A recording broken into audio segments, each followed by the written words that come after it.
Ce n'est pas parce que vous échouez que vous devez vous dire que vous êtes nul. Même les meilleurs échouent régulièrement, surtout les meilleurs. Bonjour à tous, c'est Stéphanie, j'espère que vous allez bien. Dans la vidéo d'aujourd'hui, je vais vous donner 3 conseils pour ne plus avoir peur d'échouer. Premier conseil que j'ai envie de vous donner par rapport à tout ça, c'est d'avoir conscience que derrière chaque échec, il y a un apprentissage. Je vais vous citer, vous donner 3 citations que j'adore, qui m'inspirent énormément.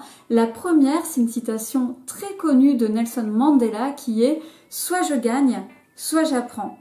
Deuxième citation, Marie Curie, « Il n'y a rien à craindre, il y a tout à comprendre ». Et la troisième citation que j'adore, qui est de Michael Jordan, c'est « Je peux accepter l'échec, tout le monde échoue dans quelque chose, par contre je ne peux pas accepter de ne pas essayer ». Deuxième conseil que je vous donne aujourd'hui, c'est faites comme si vous étiez une nouvelle personne à partir de maintenant.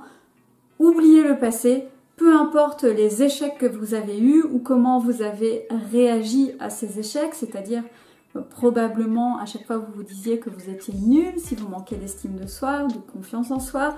Hier j'ai reçu un post sur Facebook qui m'a beaucoup plu. En fait, il y avait 2 personnages différents. Et il y avait donc un dessin qui s'intitulait « Se lamenter » avec donc un personnage qui avait plusieurs, on va dire des sortes comme des briques sur la tête en fait, avec écrit échec, échec, échec sur chaque brique, et il était comme ça vraiment en train de les porter. On voyait que vraiment, enfin, il avait beaucoup de mal. Donc là, c'est écrit « Se lamenter ». Et le deuxième dessin, c'était un autre personnage qui, lui, avait décidé de poser chaque brique pour en faire un peu un escalier finalement. Donc il y avait échec, échec, échec, échec, et on le voyait vraiment grimper sur chaque échec. Donc ça voulait dire que finalement, ça n'arrêtait pas d'échouer. Et là, c'était écrit, donc au lieu de se lamenter, il y avait vraiment avancé. Donc j'ai adoré ce post. Et ça veut vraiment dire, ce que ça veut dire, c'est que si jusqu'à maintenant vous avez l'habitude de vous lamenter quand vous échouez, dites-vous à partir d'aujourd'hui, je vais utiliser chaque échec. Donc comme je viens de dire dans le conseil numéro 1, en apprenant de chaque échec, je vais pouvoir grimper en fait et arriver là où je veux arriver. Mon troisième conseil, c'est de réfléchir donc à la situation. Donc vous pensez à l'objectif que vous avez envie d'atteindre, ok, vous avez peur d'échouer, c'est assez normal. Dites-vous, voilà, si j'échoue, qu'est-ce qui peut se passer au pire en fait? Et à chaque fois que vous trouvez une réponse, dites-vous, ok, et si ça arrive, c'est quoi le pire après ça? Et toujours posez-vous cette question encore et encore à chaque fois que vous notez quelque chose. Ok, s'il se passe ça, qu'est-ce qu'il y a de pire? Et ça, qu'est-ce qu'il y a de pire? Et là, vous allez arriver vraiment à la réponse, est-ce que finalement, vous allez pouvoir, au pire des cas, survivre à cet échec? Fort probablement oui.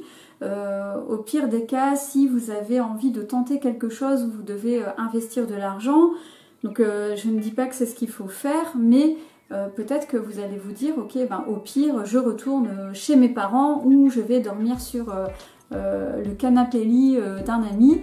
Mais ce que je veux dire, c'est que voilà, fort probablement, le pire ne va pas faire que vous allez mourir non plus. Donc je vous dis pas que voilà, vous devez tout tenter tant que ce n'est pas quelque chose de dangereux physiquement, mais ce que je veux dire, c'est que c'est vraiment intéressant de penser qu'est-ce qui peut se passer au pire. Et est-ce que je suis prêt, est-ce que je suis prête à accepter le pire et qu'est-ce que je ferai dans ce cas-là? Donc ça, c'est mon troisième conseil. Ce que j'ai envie de vous dire en conclusion, c'est que l'échec n'est pas forcément négatif. Si vous arrivez à voir l'échec d'une manière constructive, dans ce cas-là, vous avez moins peur d'échouer. Moi, honnêtement, j'ai appris à aimer l'échec. Pourquoi ? Parce que je suis vraiment fière à chaque fois d'avoir essayé ce que je voulais réussir. Et honnêtement, même si je ne réussis pas tout de suite, je rebondis à chaque fois, ce qui fait que je ne pense pas que ce sont des échecs, mais que ce sont des étapes finalement. Donc j'espère que vous allez commencer à penser comme ça. Voyez l'échec autrement. Vous n'êtes pas nul si vous ratez de temps en temps quelque chose. Encore une fois, n'oubliez pas que même les plus grands ratent régulièrement ce qu'ils entreprennent. C'est comme ça qu'ils arrivent au sommet. C'est comme ça qu'ils arrivent à réussir leur vie. Même si la réussite, donc c'est différent selon chaque personne, pas besoin d'atteindre des objectifs incroyables. Chacun sa réussite, chacun sa réalité. Mais si vous avez envie de tenter quelque chose, alors faites-le. Ne prenez pas l'échec comme excuse.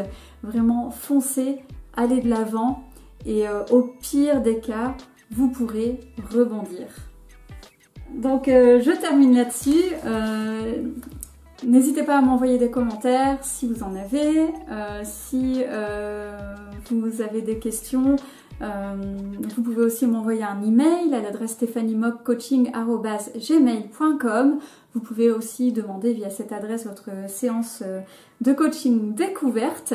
Partagez cette vidéo au plus grand nombre. Abonnez-vous si ce n'est pas encore fait. N'oubliez pas d'activer la cloche pour être sûr de recevoir chacune de mes nouvelles vidéos. Je vous dis à bientôt. D'ici là, tentez ce que vous avez envie de tenter. Je vous embrasse et rendez-vous la semaine prochaine.